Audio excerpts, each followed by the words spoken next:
आज की वीडियो में हम बात करने वाले हैं बिहार सर्किल के पीएसए के 2024 के क्वेश्चन पेपर के रीजनिंग वाले पोर्शन की। तो चलिए वीडियो शुरू करते हैं। फर्स्ट क्वेश्चन है आज की वीडियो का, if mobility is coded as, तो लिख लेते हैं यहाँ पे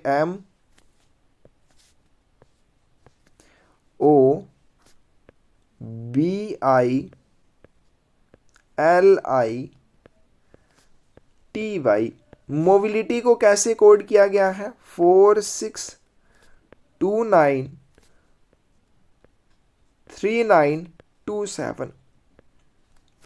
तो अब यहाँ पे देखिए M कहीं से भी चौथे नंबर पे नहीं आता, O किसी भी तरह से छठे नंबर पे नहीं आता। अगर हम अल्फ़ाबेट्स की बात करें, वर्णमाला की बात करें, तो M जो है वो कौन से नंबर पे आता है, चौथे पे तो नहीं आता है। O जो है वो छठे नंबर पे नहीं आता है। इसका मतलब इस तरह से इसकी कोडिंग नहीं होगी। हमसे क्या पूछा गया है, एग्जामिनेशन को किस तरह से या एग्जामिनेशन के लिए कौन से कोड का यूज़ किया जाएगा, EXAMINATION।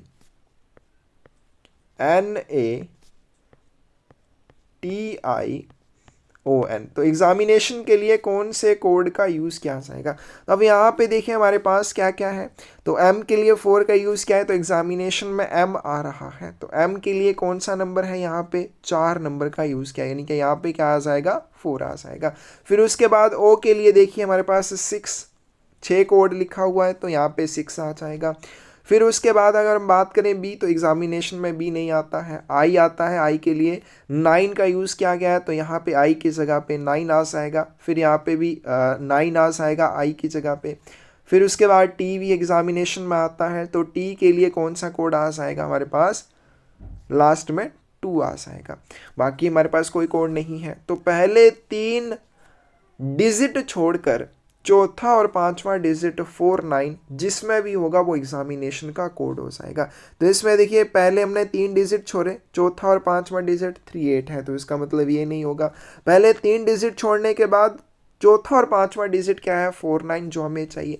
फिर उसके बाद 2 डिजिट और छोड़ दीजिए, तो हमारे पास 296 है, तो इसमें भी 296 है। इसका मतलब इसका करेक्ट आंसर B आ जाएगा। नेक्स्ट आते हैं question number 82। In the given series one of the letters are missing which are given in that order as one of the options below it, choose the correct option. तो एक श्रृंखला दे रखी है जिसमें से कुछ अक्षर लुप्त हैं, नीचे दिए गए विकल्पों में से एक के रूप में उसी क्रम में दिए गए। हमें यहाँ पे क्या निकालना है कि कौन से अल्फ़ाबेट यहाँ पे आएंगे। तो देखिए क्या श्रृंखला है, ए के बाद यहाँ पे खाली स्थान B, A, फिर से उसके बाद फिल इन दी ब्लैंक, फिर B, फिर फिल इन दी ब्लैंक, फिर B, fill in the blank A, fill in the blank B। अब देखिए टोटल अल्फ़ाबेट्स कितने हैं इस श्रृंखला में, 1 2 3 4 5 6 7 8 9 10 11 12। टोटल कितने अल्फ़ाबेट्स हैं, 12। अब 12 अल्फ़ाबेट हैं, या तो हम इसके 3-3 के पोर्शन बना सकते हैं या 4-4 के पोर्शन बना सकते हैं। तो पहले 4 के पोर्शन बनाते हैं, 1 2 3 और 4। पहला ये पोर्शन बन गया। फिर आगे चलते हैं, दूसरा ये पोर्शन बन गया, तीसरा ये पोर्शन बन गया। अब देखिए पहली जो हमने पहला पोर्शन बनाया उसमें पहला अल्फ़ाबेट क्या है, A, लास्ट अल्फ़ाबेट क्या है, A। आगे चलते हैं, दूसरे पोर्शन में पहला अल्फ़ाबेट नहीं है लेकिन लास्ट वाला अल्फ़ाबेट B है। पहले में A अल्फ़ाबेट है, दूसरे में B है। तो इसका मतलब इस तरह से हम इनके पोर्शन नहीं बना सकते हैं, हमें इनके 3-3 के पोर्शन बनाकर देखने होंगे। तो 3-3 के बनाकर देखेंगे, A B A, fill in the blank B B A, और फिर से क्या आ जाएगा B। अब 3-3 के पोर्शन बनाएंगे, 1 2 3 1 2 3 1 2 3, यानी कि यहाँ से लेकर यहाँ तक, यहाँ से लेकर यहाँ तक। अब देखिए पहले पोर्शन में पहला अल्फ़ाबेट क्या है, A, दूसरे पोर्शन में पहला अल्फ़ाबेट क्या है, A, और लास्ट वाले पोर्शन में भी पहला अल्फ़ाबेट A है। इसका मतलब ये बिल्कुल सही बनी है। लास्ट अल्फ़ाबेट पहले पोर्शन में क्या है, B, फिर उसके बाद दूसरे पोर्शन में B और लास्ट वाले पोर्शन में भी B। इसका मतलब हम 3-3 के पेयर बना सकते हैं। अब देखिए हमें क्या चाहिए, पहले में दूसरे नंबर पे क्या आएगा, तो यहाँ पे दूसरा नंबर खाली है लेकिन यहाँ पे दूसरे नंबर पे क्या है, B, यानी कि यहाँ पे क्या आएगा हमारे पास B, यहाँ पर भी हमारे पास B आ जाएगा। नेक्स्ट आते हैं, इसका पहला पोर्शन कह सकते हैं इस वाले पोर्शन का जो पहला डिजिट है या पहला अल्फ़ाबेट है वो यहाँ पे नहीं दिया हुआ है। तो पहला अल्फ़ाबेट कौन सा आ जाएगा? ए। इसमें भी क्या आएगा? फिर ए आ जाएगा। इसमें हमारे पास लास्ट वाला अल्फ़ाबेट नहीं दिया तो क्या आएगा? बी आ जाएगा। तो पहले हमारे पास बी आएगा, अगले वाले फिल इन दी ब्लैंक में बी आएगा, उसके बाद ब्लैंक में ए आ जाएगा, फिर से क्या आ जाएगा? बी आ जाएगा। और इसमें क्या आएगा हमारे पास? बीच में देखिए बी आ रहा है हर एक किसी के या हर किसी पेयर में जो बीच वाला अल्फ़ाबेट है वो बी है, तो यहाँ पे भी क्या आएगा? बी आ जाएगा। तो कौन सी श्रृंखला आएगी? B B A B B. कौन सी ऑप्शन करेक्ट हो जाएगी? 82 की आपके पास डी ऑप्शन करेक्ट हो जाएगी। क्वेश्चन नंबर 83 है, identify the wrong number in the series. एक श्रृंखला दे रखी है, श्रृंखला क्या है? 69। फिर आगे चलते हैं 55, नेक्स्ट हमारे पास 26, फिर उसके बाद है 13, नेक्स्ट चलते हैं हमारे पास है 5। हमें बताना है गलत कौन सी संख्या है। तो अगर हम बात करें इन दोनों को मल्टीप्लाई करें, 6 और 9 को मल्टीप्लाई करें, कितना आ जाएगा? 54 प्लस 1 करें, क्या आ गया? 55। 5 मल्टीप्लाई 5 करें, कितना आ जाएगा? 25 प्लस 1 करें, 26 आ गया। 6 और 2 को मल्टीप्लाई करें, क्या आ जाएगा? 12 प्लस इसमें 1 कर दें, 13 आ जाएगा। उसी तरह से 1 और 3 को अगर हम मल्टीप्लाई करें, 3 प्लस 1 कितना हो जाएगा? 4 हो जाएगा। यानी कि 5 की जगह पे क्या होना चाहिए था? 4 होना चाहिए था। यहाँ पे 5 दिया है, तो कौन सा नंबर रॉन्ग है? ए ऑप्शन करेक्ट आ जाएगी। आगे चलते हैं क्वेश्चन नंबर 84। इलेक्शन के लिए मैनिफेस्टो दिया है, उसी तरह से मीटिंग के लिए क्या हो जाएगा? चुनाव के लिए घोषणा पत्र, उसी तरह से अगर कोई बैठक होती है तो उसमें क्या हो जाएगा? तो जब हम मैनिफेस्टो की या घोषणा पत्र की बात करते हैं तो इसमें वो सारे मैटर होते हैं जो किसी भी इलेक्शन में लिए जाते हैं कि हम ये वाला काम करेंगे, ये वाला काम करेंगे, तो उन सारी चीज़ों के बारे में बताया जाता है। उसी तरह से जब भी कोई मीटिंग होती है तो मीटिंग का एक एजेंडा होता है, कार्यसूची होती है। मीटिंग में कौन कौन से मैटर लिए जाएंगे उसको क्या कहते हैं? एजेंडा कहते हैं। बी ऑप्शन करेक्ट आ जाएगी। नेक्स्ट चलते हैं, इन the given pair of words except one bears a common relationship, choose the pair in which words are differently related। दिए गए शब्दों के युगम में एक को छोड़कर बाकी सभी में एक समान संबंध है, उस युगम का चयन कीजिए जिसमें शब्द अलग रूप से संबंधित है। न्यूज़पेपर के लिए एडिटर दिया हुआ है, तो एडिटर क्या होता है? न्यूज़पेपर का इंचार्ज होता है, जो ये बताता है न्यूज़पेपर के कौन से जो आपके इशू होते हैं या जब उसको जारी किया जाता है तो उसमें कौन सी चीज़ों को पब्लिश किया जाएगा।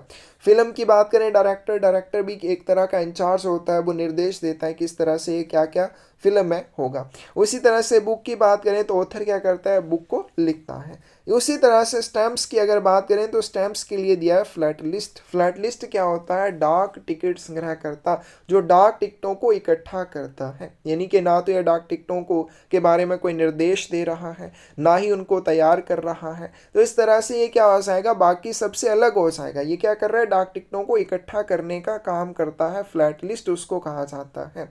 तो बाकी सब क्या हो जाएंगे? कहीं ना कहीं वो निर्देश दे रहे हैं या फिर किसी चीज़ को पब्लिश कर रहे हैं या वो इंचार्ज हैं किसी तरह से। लेकिन यहाँ पे स्टैम्प्स के मामले में फ्लैट लिस्ट क्या हो जाएगा? डाक टिकटों को इकट्ठा जो करता है उसको फ्लैट लिस्ट कहते हैं। तो ये बाकियों से क्या हो जाएगा? अलग हो जाएगा। नेक्स्ट हमारे पास two positions of a dice are shown which number will appear on the face opposite the one having 5। एक पासे की दो स्थितियां दर्शाई गई हैं, 5 वाले फलक के विपरीत में कौन सी संख्या आ जाएगी? तो हमारे पास 2 डाइस दे रखी हैं। अब यहाँ पे देखिए इनमें कॉमन फेस कौन सा है? 3, और यहाँ पे भी 3 है। तो यहाँ पे 3 3 दे रखा है, तो इसमें हमने क्लॉक वाइज डायरेक्शन चलना है। 3 यहाँ पे लिख लिया, 3 यहाँ पे लिख लिया, ये पहली डाइस और ये दूसरी डाइस। 3 के बाद क्लॉक वाइज डायरेक्शन में चलें, क्या आ जाएगा? 5। नेक्स्ट क्लॉकवाइज डायरेक्शन में चलने पर 1 आ जाएगा। उसी तरह से इसमें देखें क्लॉकवाइज डायरेक्शन में चलने पर 6, उसके बाद 6 के बाद क्या आ जाएगा? 2। यानी कि ये दोनों एक दूसरे के अपोजिट है और ये दोनों एक दूसरे के अपोजिट होंगे। तो 86 की करेक्ट ऑप्शन क्या आ जाएगी? हमें क्या बताना है? 5 के अपोजिट कौन है? 5 के अपोजिट कौन सा आ जाएगा? 6 आ जाएगा। डी ऑप्शन सही आ जाएगी। क्वेश्चन नंबर 87 है, pointing to a gentleman Ashish said His only brother is the father of my daughter's father, who is the gentleman related to आशीष। एक सज्जन की ओर इशारा करते हुए आशीष ने कहा, उसका इकलौता भाई मेरी बेटी के पिता का पिता है। वह सज्जन आशीष से किस प्रकार संबंधित है? तो आशीष बोल रहा है, तो आशीष को हमने यहाँ पे लिख लिया कि ये कौन है? आशीष है। अब आशीष क्या करता है? इशारा करता है, और पहले किसके बारे में बोलते हैं? अपनी बेटी के बारे में। ठीक है, तो आशीष की बेटी उससे नीचे वाली जनरेशन में आ जाएगी, ये आगे उसकी डॉटर। तो ये क्या बोल रहा है? मेरी बेटी के पिता। आशीष अपनी बेटी के लिए बोलता है कि मेरी जो बेटी है उसके पिता। अब उसकी बेटी का पिता कौन हो जाएगा? आशीष ही हो जाएगा, ऑब्वियसली है। ठीक है, तो आशीष ये बोल रहा है कि मेरी बेटी का पिता, यानी कि वो खुद के बारे में बोल रहा है। आगे क्या बोलता है? मेरी बेटी का पिता, यानी कि खुद आशीष, इसके पिता। अब आशीष के पिता इसकी अपर जनरेशन में आ जाएंगे, ये आगे इसके फादर। इसके फादर एक लौते भाई हैं, जिसके बारे में आशीष बोल रहा है। आशीष की बेटी के पिता, यानी कि आशीष के पिता के वो एक लौते भाई हैं। हमें क्या बताना है? आशीष और इनके बीच में क्या रिलेशन है? तो पिता का जो भाई होता है वो क्या होता है? अंकल होता है, चाचा या ताया हो सकता है। डी ऑप्शन यहाँ पे करेक्ट आ जाएगी। तो फिर से इसको देख लेते हैं एक बार। आशीष क्या बोलता है? ये आगे हमारे पास आशीष बोलता है मेरी बेटी, यानी कि इसकी जो डॉटर है, इसकी नीचे वाली जनरेशन में आ जाएगी। मेरी बेटी के पिता, यानी कि आशीष अपने बारे में बोल रहा है। फिर अपनी जो बेटी के पिता है उसके पिता के बारे में आगे बोलता है, यानी कि आशीष के पिता उसकी अपर जनरेशन में आ जाएंगे। उसके पिता के इकलौते भाई की तरफ ये इशारा कर रहा है। तो आशीष और उस व्यक्ति के बीच में क्या संबंध हो जाएगा? अंकल का संबंध हो जाएगा, यानी कि आशीष का वो व्यक्ति क्या लगेगा? अंकल लगेगा। नेक्स्ट चलते हैं, क्वेश्चन नंबर 88 है कान्हा पेरियार दाचिगाम। ये सभी क्या है? ये सभी पशु अभयारण्य है। These are animal sanctuaries. कौन सी ऑप्शन करेक्ट आ जाएगी? सी ऑप्शन करेक्ट आ जाएगी। नेक्स्ट है हमारे पास question number 89। A man is facing towards west and turns through 45 degree clockwise, again 180 degree clockwise and then turns through 270 degree anti clockwise. In which direction is he facing now? एक आदमी पश्चिम की ओर मुंह करके खड़ा है और 45 डिग्री दक्षिणावर्त घूमता है, फिर 180 डिग्री दक्षिणावर्त घूमता है और फिर 270 डिग्री वामावर्त घूमता है। अब वह किस दिशा की ओर मुंह करके खड़ा है? तो पहले हम सबसे पहले डायरेक्शंस को ड्रॉ कर लेते हैं। ठीक है, तो ये हमारे पास कौन कौन सी डायरेक्शंस आ जाएंगी? ये डायरेक्शन आ गई ईस्ट, ये आ जाएगी वेस्ट, ये कौन सी डायरेक्शन आ जाएगी? नॉर्थ, और नीचे कौन सी डायरेक्शन आ जाएगी? साउथ डायरेक्शन आ जाएगी। अब एक व्यक्ति जो यहाँ पे सेंटर में खड़ा है, सेंटर में खड़ा है और किस तरफ को देख रहा है? फेसिंग टुवर्ड्स वेस्ट, यानी कि इस वाली डायरेक्शन में देख रहा है। उसका मुंह किस तरफ को है? इस तरफ को उसका मुंह है। अब इस तरफ को मुंह करके वो खड़ा है और 45 डिग्री क्लॉकवाइज घूम जाता है। क्लॉकवाइज कौन सी डायरेक्शन आ जाएगी? इस वाली दिशा में, यानी कि वो इस वाली दिशा में घूम रहा है अपने राइट साइड। अब वो इस वाली डायरेक्शन में खड़ा है, इस वाली तरफ को देख रहा है। आप खुद को इमेजिन कर सकते हैं कि आप इस वाली डायरेक्शन को देख रहे हैं, क्लॉकवाइज आपने घूमना, यानी कि आप इस वाली डायरेक्शन में घूम रहे हैं। कितना घूमते हैं? 45 डिग्री घूमते हैं। क्या तो 45 डिग्री कहाँ पे आ जाएगा? यहाँ पे आ जाएगा। अब क्यों आ जाएगा? जैसे कि अगर हम बात करें यहाँ से लेकर यहाँ तक कितने डिग्री का एंगल होगा? टोटल देखिए, टोटल हमारे पास यहाँ पे 360 का एंगल होता है, 360 डिग्री का। अगर हम बात करें यहाँ से लेकर यहाँ तक, ठीक है, तो यहाँ से लेकर यहाँ तक कितने डिग्री का एंगल होगा? 90 डिग्री का। यहाँ से लेकर यहाँ तक भी 90 डिग्री का एंगल रहेगा, यहाँ से लेकर यहाँ तक भी 90 डिग्री, और यहाँ से लेकर यहाँ तक भी 90 डिग्री का एंगल रहेगा। इस तरह से टोटल 360 डिग्री का एंगल हो जाएगा। लेकिन हमें फिलहाल सिर्फ यहीं पे चाहिए, तो वो 45 डिग्री घूमता है। अब वो इस वाली डायरेक्शन में देख रहा था, 45 डिग्री घूमता है क्लॉकवाइज डायरेक्शन में, यानी कि अब उसका फेस इस वाली डायरेक्शन में आ जाएगा। फिर अगेन वो क्या करता है? 180 डिग्री और घूमता है, कौन सी डायरेक्शन में? क्लॉकवाइज डायरेक्शन में घूमता है।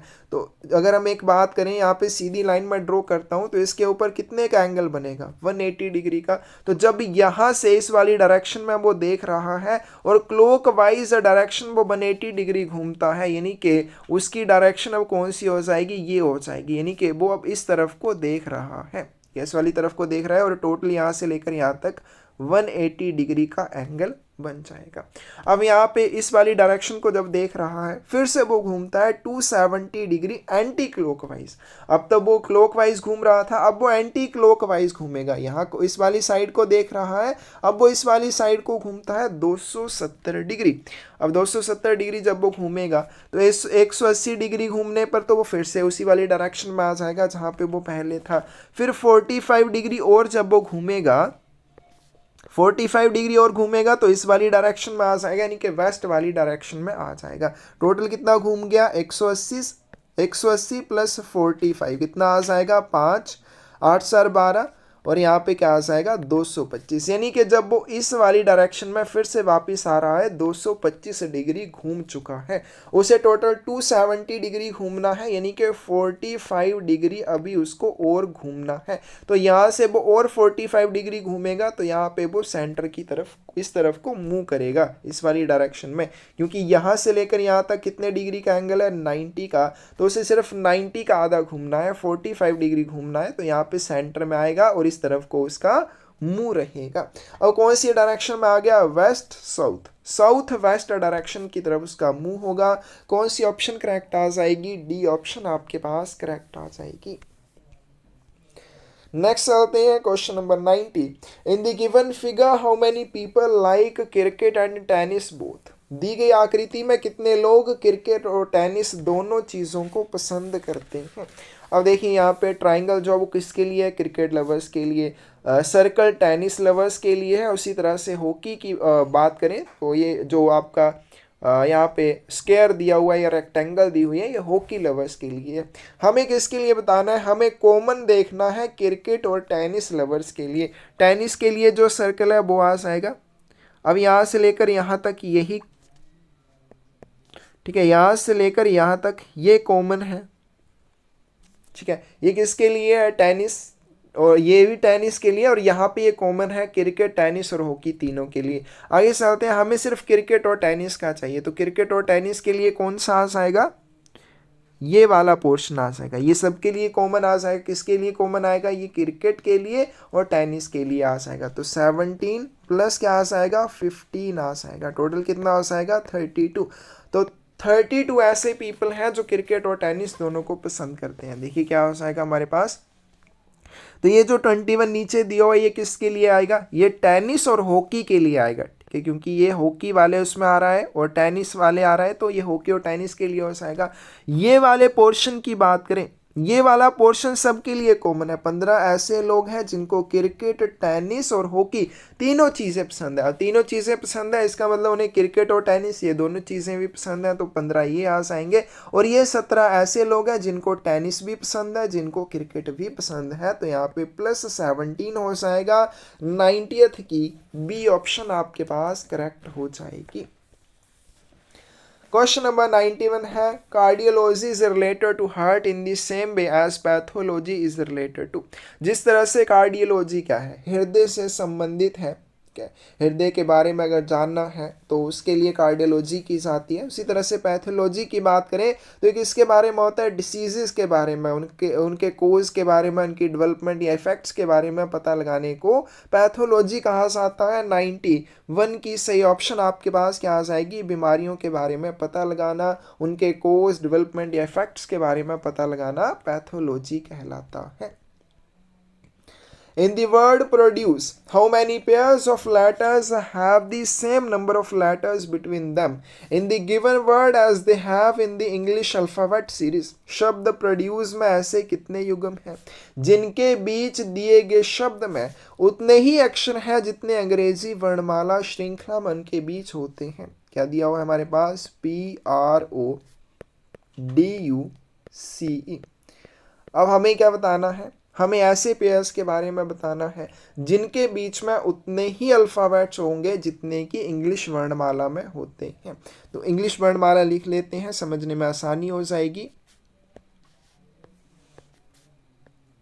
A B C D E F G H I J K L M N O P Q R S T U V W X Y Z। ये हमने इंग्लिश अल्फ़ाबेट लिख लिए। अब देखिए पी आर, ठीक है, तो पी आर अगर हम ढूंढे, पी यहाँ पे है, पी और आर के बीच में एक अल्फ़ाबेट आ रहा है, लेकिन यहाँ पे एक भी अल्फ़ाबेट नहीं है, तो इसका मतलब ये भी नहीं होगा।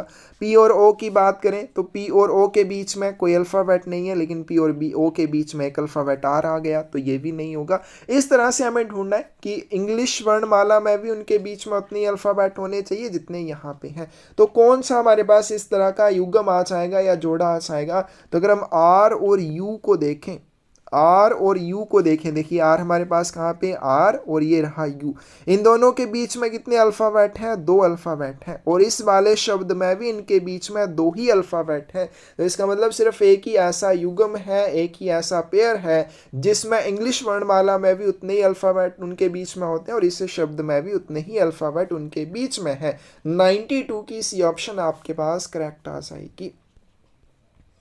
आगे चलते हैं question number 93। In the first day, if the first day of the year other than the leap year was Friday, then which was the last day of the year? यदि वर्ष का पहला दिन शुक्रवार था तो वर्ष का अंतिम दिन कौन सा होगा? तो नॉन लीप ईयर के बारे में बात की है, तो नॉन लीप ईयर में कितने दिन होते हैं? 365 दिन होते हैं। लीप ईयर में 366 दिन होते हैं। अब लीप ईयर के बारे में, सॉरी, नॉन लीप ईयर के बारे में आपने एक चीज़ याद रखनी है, साल का जो पहला दिन होगा, जैसे कि अगर फ्राइडे है तो लास्ट डे भी वही सेम डे रहेगा, यानी कि फ्राइडे ही रहेगा। 93 की कौन सी ऑप्शन करेक्ट आएगी? बी ऑप्शन करेक्ट आएगी। अब देखिए साल का जो पहला दिन है वो क्या है? Friday. First day is Friday. कितने दिन बच जाएंगे? पहला दिन तो हो गया, बाकी कितने दिन बच जाएंगे? 364। 364 को 7 से डिवाइड करेंगे, क्योंकि 7 के बाद, हर 7 दिन के बाद वही सेम डे वापस आ जाएगा, तो इसको हम 7 से डिवाइड कर लेंगे। 7 पंजे 35, 14 बन जाएंगे, 7 दूने 14, क्या आ जाएगा हमारे पास? 0 आ जाएगा। इसका मतलब यहाँ पे 364 पूरी तरह से कट हो रहे हैं, 0 आ रहा है। इसका मतलब जो पहले दिन पे है इनके फ्राइडे, लास्ट वाले दिन उस साल में क्या रहेगा? वही दिन रहेगा जो पहले दिन था, यानी कि फ्राइडे ही आएगा। बी ऑप्शन करेक्ट हो जाएगी। Find out the trend and choose the missing character from the given alternatives। प्रवृत्ति का पता लगाएं और दिए गए विकल्पों में से लुप्त अक्षर चुनें। अब यहाँ पे देखिए 7 गुने 3, 7 को 3 से गुना किया 21 आ गए। 9 को 3 से गुना किया, यानी कि पहला जो नंबर है उसको 3 के साथ गुना किया, तो दूसरे नंबर को भी 3 के साथ गुना किया। आगे चलते हैं, 4 9 36, इसको अगर 9 से मल्टीप्लाई किया तो 2 को भी 9 से मल्टीप्लाई किया, 18 आ गया। उसी तरह से अगर हम बात करें 9 को 54 अगर बनाना है तो किससे मल्टीप्लाई करना पड़ेगा? 6 से मल्टीप्लाई करना पड़ेगा। दूसरे नंबर को भी हमने 6 से मल्टीप्लाई करना है, 6 चौके 24। तो 94 की कौन सी ऑप्शन करेक्ट आ जाएगी हमारे पास? सी ऑप्शन करेक्ट आ जाएगी। आगे चलते हैं, question number 95। 5 persons A B C D and E are sitting in a row, who is sitting in the middle। 5 व्यक्ति बैठे हैं एक रो में, ये मैंने रो बना दी। इसमें हमने 5 व्यक्तियों को बिठाना है, 2 3 4 और 5। अब ए बी और सी डी बैठे हैं। अब इनके लिए कंडीशंस क्या है? B is between E and C. B जो है वो ई और सी के बीच में बैठा है, यानी कि किसी भी कंडीशन में बी इस वाले पॉइंट और इस वाले पॉइंट पे नहीं होगा, नहीं तो ये बीच में नहीं आएगा। इसका मतलब बी कहाँ पर बैठ सकता है? बी यहाँ पर हो सकता है, यहाँ पर हो सकता है या फिर यहाँ पर हो सकता है। उसी तरह से अगर हम बात करें डी की, तो डी जो है वो ए और ई के बीच में बैठा है, इसका मतलब डी वी कोने पे नहीं हो सकता है, तो डी यहाँ पे हो सकता है, यहाँ पे या यहाँ पे हो सकता है। आगे चलते हैं, बी जो वो ई के दाईं ओर है, यानी कि ई कहाँ पे हो सकता है, ई यहाँ पे नहीं हो सकता, क्योंकि फिर बी जो है वो ई के दाईं ओर नहीं आएगा। हमें बी कहाँ चाहिए, ई के राइट साइड में चाहिए, तो इसका मतलब ई जो है हमारे पास इस वाले बिंदु पे नहीं हो सकता। तो ई कहाँ पे आ सकता है, या तो यहाँ पे आ सकता है, या तो यहाँ पे हो सकता है। तो ये 4 पोजीशन हो सकती है जहाँ पे ई हो सकता है। अब हमारे पास ये तो फिक्स है कि बी और डी यहाँ पे नहीं आएंगे, और यहाँ पे हमारे पास ना ही ई आएगा। फिर हमारे पास कितने वर्ड बच आते हैं, 2, यानी कि यहाँ पर या तो ए आएगा या हमारे पास क्या आ सकता है, सी आ सकता है। इन दोनों में से कोई एक यहाँ पे आएगा। कौन सा आएगा, पहले हम ए की बात कर लेते हैं कि अगर ए हमारे पास यहाँ पे आ जाता है, तो ए के लिए यहाँ पे दिया है कि डी जो है वो ए और ई के बीच में है। अगर हमारे पास ए यहाँ पे आता है, डी यहाँ पे आएगा, और हमारे पास यहाँ पे क्या आ जाएगा, ठीक है, डी जो है वो ए और ई के बीच में, तो ई हमारे पास यहाँ पे आ जाएगा। अगर ए यहाँ पे है तो हमारे पास यहाँ पे ई आ गया। लेकिन सेकंड कंडीशन की तरफ चलें तो इसमें बोला है कि ई के दाईं ओर कौन सा आना चाहिए, बी आना चाहिए। तो ई के दाईं ओर बी आ गया, हमने तो यहाँ पे डी ले लिया। अगर हमने यहाँ पे ए को चूज किया तो इसका मतलब इस वाले कोने में हमारे पास ए नहीं आएगा। हम अगर सी की तरफ चलें तो सी अगर हम यहाँ पे लेते हैं तो सी यहाँ पे दिया हुआ है, जो ई और सी के बीच में क्या है, बी, तो यहाँ पे बी आ जाएगा और यहाँ पे क्या आ जाएगा, ई। ये आ गया हमारे पास ई और सी, और इनके बीच में क्या आ गया हमारे पास, बी आ जाएगा। अब दूसरी कंडीशन में बोला गया कि बी जो वो ई के दाईं ओर है, यानी कि ये जो बी है ई के राइट साइड में होना चाहिए। बिल्कुल यहाँ पे राइट साइड में आ रहा है, तो इस तरह से ये बन सकता है। यहाँ पे लास्ट में सी हो सकता है, यहाँ पे बी हो सकता है, यहाँ पे हमारे पास ई हो सकता है। आगे चलते हैं, डी जो वो ए और ई के बीच में है, तो यहाँ पे डी आ जाएगा और यहाँ पे क्या आ सकता है, ए। तो इस तरह से ए और ई के बीच में डी आ गया, ई और सी के बीच में बी आ गया, और सेंटर में हमें पूछा है कौन बैठा है, तो सेंटर में कौन बैठेगा, फिर सी बैठेगा। इस तरह से इसका करेक्ट आंसर 95 का क्या आ जाएगा, हमारे पास सी आ जाएगा। नेक्स्ट चलते हैं, क्वेश्चन नंबर 96 है, Ravi is 17th from the left end of the row of 29 boys and Nihal is 17th from the right end of the same row. How many boys are there between them in a row. 29 लड़कों की एक पंक्ति में रवि बाएं शोर से 17वें स्थान पर है और निहाल उसी पंक्ति में दाएं शोर से 17वें स्थान पर है। पंक्ति में उनके बीच कितने लड़के हैं। तो एक रो है, इसमें टोटल 1 से लेके 29 तक स्टूडेंट्स हैं। अगर हम बात करें, ये लेफ्ट एंड है और ये हमारे पास कौन सा एंड आ जाएगा, ये एंड आ जाएगा राइट एंड। तो लेफ्ट एंड की बात करें, यहाँ पे रवि है, सॉरी यहाँ पे रवि नहीं है। लेफ्ट हैंड से अगर हम देखते हैं तो रवि 17th यानी कि 17वें स्थान पर आता है, यानी कि यहाँ जैसे कहीं रवि है और ये कौन से नंबर पे है, 17वें नंबर पे है। उसी तरह से हम अगर राइट हैंड से देखें तो राइट हैंड से निहाल भी 17वें नंबर पे है। हमने इस हैंड से देखना है, राइट हैंड से निहाल भी 17वें नंबर पर है। अब अगर हम माइनस करें 29 में से 17 को माइनस करें, कितना आ जाएगा, 9 में से 7 चले जाएंगे 2 में से 1 चला जाएगा 1, यानी कि इसमें और इसमें कितने स्टूडेंट बच जाते हैं, रवि और लास्ट वाले स्टूडेंट के बीच में 12 स्टूडेंट और हैं। ठीक है, तो पहले वाली जो हमारे पास सिचुएशन दे रखी है कि रवि जो है वो लेफ्ट हैंड से 17वें नंबर पर है, इसका मतलब रवि के आगे लास्ट तक 12 स्टूडेंट और बचे हुए हैं। अब हम जब राइट हैंड से देखना शुरू करते हैं तो राइट हैंड से निहाल 17वें नंबर पर है, तो यहां से लेकर यहां तक, ठीक है, यहाँ से लेकर अगर हम यहाँ तक देखें तो 12 स्टूडेंट ऑलरेडी हो गए। 13वां स्टूडेंट ये आ गया, 14, 15, 16, 17, यहाँ पर क्या आ जाएगा, 17वें नंबर पर निहाल आ जाएगा। ठीक है, तो जो रवि है वो लेफ्ट हैंड से 17वें नंबर पर है और उसी तरह से जो निहाल है वो राइट हैंड से 17वें नंबर पर है। तो इसका जो निहाल का 17वां नंबर है यहाँ पर आया, रवि का 17वां नंबर यहाँ पे आया। इन दोनों के बीच में कितने स्टूडेंट बच जाते हैं, 3 स्टूडेंट बच जाते हैं। क्वेश्चन का आंसर क्या आएगा आपके पास, ए आ जाएगा। Charminar is related to India in the same way as sphinx is related to. Charminar Bharat से उसी प्रकार संबंधित है जिस प्रकार स्फिंक्स किससे संबंधित है, तो ये इजिप्ट की आप कह सकते हैं इमारत है, तो सी ऑप्शन इसका करेक्ट आंसर आ जाएगा। नेक्स्ट क्वेश्चन चलते हैं, question number 98। In the following figures 4 problematic figures marked as A B C D and 5 answer figures marked first, second, 3, 4, 5. Select a figure from following the answer figure which will continue the series established by the 4 problem figures. तो ये हमारे पास क्या दी हुई है, answer figures दी हुई हैं और ये हमारे पास 4 प्रॉब्लम फिगर्स दे रखी हैं। हमें क्या बताना है आगे, ठीक है, आगे यहाँ पे कौन सी फिगर आएगी, यानी कि 4 के बाद 5वीं कौन सी फिगर इनमें से फिट बैठेगी। तो सबको देखना शुरू करते हैं। सबसे पहले देखिए यहाँ पे ट्राइंगल है, दूसरे वाले बॉक्स में ये एक स्थान अपना यहाँ को चेंज कर लेती है। उसी तरह ये जो सर्कल है ये भी यहाँ पे चला जाता है, ये भी अपने जो स्थान है वो चेंज करता है, एक साइड आगे बढ़ जाता है। और ये जो था यहाँ पे जो भी है वो अपना या इसको यहाँ से हटा दिया जाता है और नया सिंबल ऐड कर दिया जाता है। उसी तरह से अगर हम यहाँ पे देखें, इस वाले सिंबल को यहाँ लेके गए, इस वाले सिंबल को ऊपर लेके आए और यहाँ पे जो सिंबल था उसको हटा दिया। इसमें आगे भी एक बॉक्स बनेगा, आगे वाले बॉक्स में ये वाला सिंबल यहाँ पे चला जाएगा, यानी कि यहाँ पे स्टार आएगा, ऊपर यहाँ पे इक्वल टू का निशान आएगा और ये जो सिंबल है उसको हटा दिया जाएगा, यानी कि यहाँ पे कोई और सिंबल आएगा। अब देखिए इसमें ये वाले आगे, लेकिन ये सिंबल पहले यूज़ हो चुका है, तो पहले यूज़ हुआ सिंबल कहीं भी वापस नहीं आया, तो इसका मतलब ये भी नहीं आएगा।